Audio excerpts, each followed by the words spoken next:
नमस्कार दोस्तों, मैं सीमा चौरसिया से आपका स्वागत करती हूँ अपने यूट्यूब चैनल पे। और बहुत अच्छा ये नाच गीत लेकर आए हैं दौर भजाई का। और गीत अच्छा लगे तो लाइक सब्सक्राइब जरूर करें, शेयर करें, सपोर्ट करें। और हमारा गीत सुबह 9 बजे जाता है, आप लोग ज़रूर सपोर्ट करें। और गीत अच्छा लगे तो प्यारा सा कमेंट जरूर कीजिएगा आप लोग। धन्यवाद। धानवा के भात यार हरिया के दालिया, धानवा के भात यार हरिया के दालिया, हो चटनिया बीनना, हो चटनिया बीनना, देवरू करैना भजनिया चटनिया बीनना, देवरू करैना भजनिया चटनिया बीनना।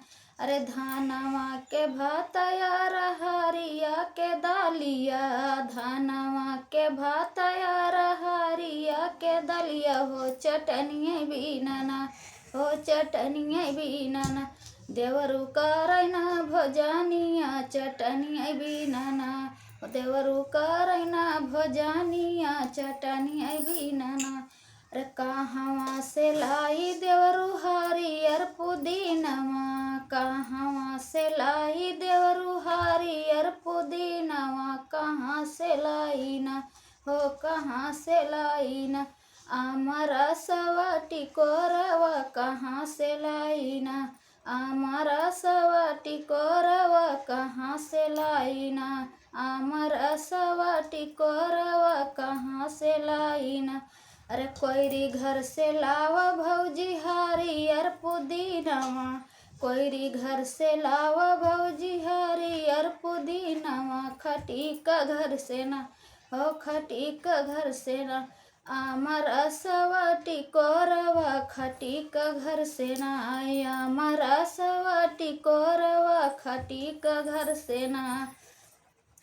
रे कोयरी त मांगे देवरू 700 रुपया, कोयरी त मांगे देवरू 700 रुपया, खटी का मांगना, हो खटी का मांगना, हमारी लाहुरी नाना दिया खटी का मांगना, हमारी लाहुरी नाना दिया खटी का मांगना।